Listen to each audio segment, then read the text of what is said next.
From where I sit, the conversations about walls, about turning away refugees, disparaging immigrants, and travel bans is not what America is or should be about.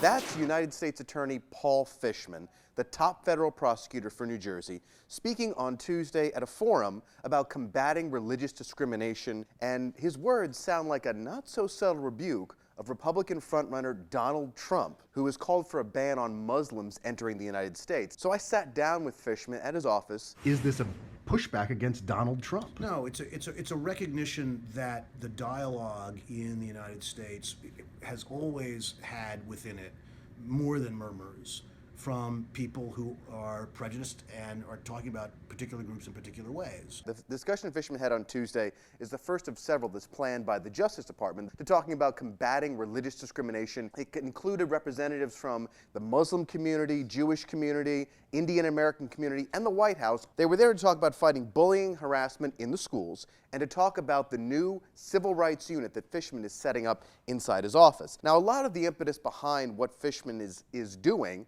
is what he said, a nastier dialogue in this country, often aimed as Muslims.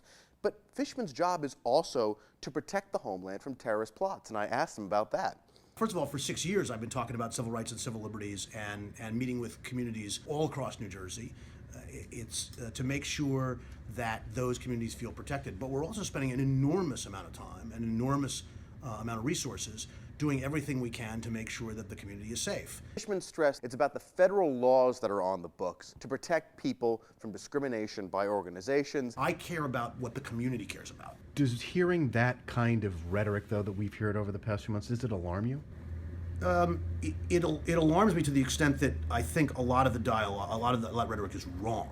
You know, my grandparents came here from Eastern Europe, refugees. They were Jews from Eastern Europe, and so I understand the immigrant experience from them. Last night in the GOP debate, Marco Rubio said that Trump is getting so much success for his comments regarding Muslims because he's saying what people want to hear. Bottom line, though, is this was a directive from the Justice Department in the Obama administration. This is not just Fishman going off on his own. The words that were spoken at this forum are Paul Fishman's words, but the idea to have a forum about combating religious extremism is from D.C., and that's going to happen throughout the United States over this year. Okay, thanks.